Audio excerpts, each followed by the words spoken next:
Assalamualaikum warahmatullahi wabarakatuh. Perkenalkan, nama saya Siti Aisyah Nasution, NIM 19205052 dari jurusan PGMI Fakultas Tarbiyah. Di sini saya akan menjelaskan hakikat Pancasila dan pendidikan kewarganegaraan.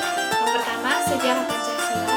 Menurut Muhammad Yamin, berdirinya negara kebangsaan Indonesia tidak dapat dipisahkan kerajaan-kerajaan lama yang merupakan warisan nenek moyang bangsa Indonesia. Negara Indonesia terbentuk melalui 3 tahap, yaitu zaman Sriwijaya di bawah Wangsa Syailendra dari 600 sampai 1400 Masehi. Yang kedua, negara kebangsaan zaman Majapahit 1293 sampai 1525 Masehi. Kedua tahap negara kebangsaan Arab. Yang ketiga, negara kebangsaan modern, yaitu Indonesia merdeka pada tanggal 17 Agustus 1945. Pancasila berfungsi sebagai dasar falsafah negara kesatuan Republik Indonesia.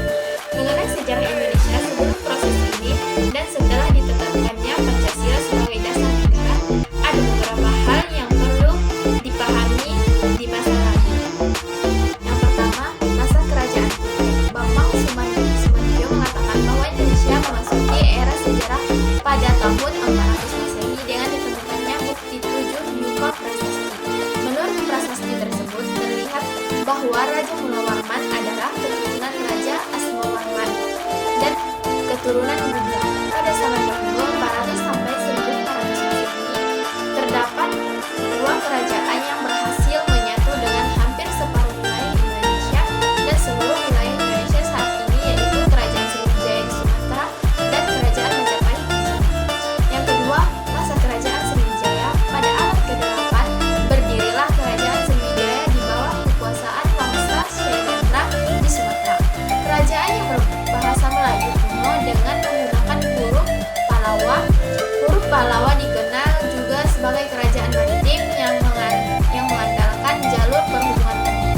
Kerajaan Sriwijaya terletak di Jambi dengan ditemukannya bukti prasasti Muara Takus, sedangkan pusat ibu kota Sriwijaya adalah Palembang melalui penemuan prasasti Kota Kapur dan Tarangkulu. Dan yang ketiga, masa Kerajaan Majapahit. Kerajaan Majapahit berdiri pada tahun 1293. Saat itu, Kerajaan Majapahit sedang mencapai zaman keemasannya pada pemerintahan Raja Hayam Wuruk dan Mahapati Gajah Mada. Sebelum Kerajaan Majapahit berdiri, telah muncul kerajaan-kerajaan di Jawa Tengah dan Jawa Timur secara silih berganti, yaitu Kerajaan Kalibangga dan Sriwijaya dan Sunjaya. Sebagai refleksi, puncak budaya dan kerajaan tersebut ialah dibangunnya Candi Borobudur dan Candi Prambanan. Zaman keemasan Majapahit terjadi pada pemerintahan Raja Hayam Wuruk dengan Mahapati Gajah Mada. Wilayah kekuasaan Majapahit semasa jayanya membentang dari Semenanjung Melayu sampai ke Irian Jaya. Yang keempat, masa kebangkitan Indonesia. Sebagai tindak lanjut dari janji Jepang, maka pada tanggal 1 Maret 1945, Jepang mengumumkan akan dibentuknya BPUPKI yang dimaknai dalam bahasa Jepang Rokuritsu Zenbi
Berdasarkan isi buku Panitia Peringatan Hari Lahirnya Pancasila pada tahun 1998, seiring dengan alasannya Presiden Soeharto dari kursi kekuasaan MPR membuat ketetapan yang mencabut tentang era prasetia pada kasta. Masuklah kita pada pembahasan sejarah pendidikan kewarganegaraan atau PKN. Menurut Clausewitz, sejarah pendidikan kewarganegaraan terbagi atas 3 periode, yaitu masa sebelum proklamasi, masa proklamasi, dan masa perkembangan era reformasi sampai sekarang. Berikut penjelasannya. Yang pertama, sebelum proklamasi kemerdekaan, pelajaran Kippings sebelum kemerdekaan atau pada zaman Hindia Belanda dikenal dengan nama Burgerkunde.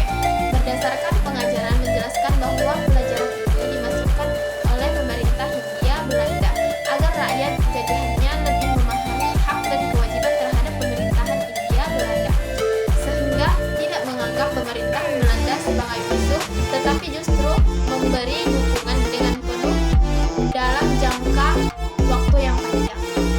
Kedua, masa sesudah proklamasi kemerdekaan, pendidikan kewarganegaraan dititipkan pada pendidikan moral, yakni lewat pendidikan agama dan pendidikan budi pekerti yang berisi nilai-nilai kemasyarakatan, adat, dan agama. Adapun sejarah PKN dan perkembangannya pada masa proklamasi sebagai berikut. Yang pertama, kewarganegaraan. Yang kedua, Kippings sebagai pengganti kewarganegaraan. Yang ketiga, kewargaan negara. Yang keempat, pendidikan kewargaan negara. Yang kelima, pendidikan kewargaan negara atau PKN. Yang keenam, pendidikan kewarganegaraan atau PKN. Yang ketujuh, pendidikan Pancasila dan kewarganegaraan atau PPKN. Yang masa perkembangan era reformasi sampai sekarang.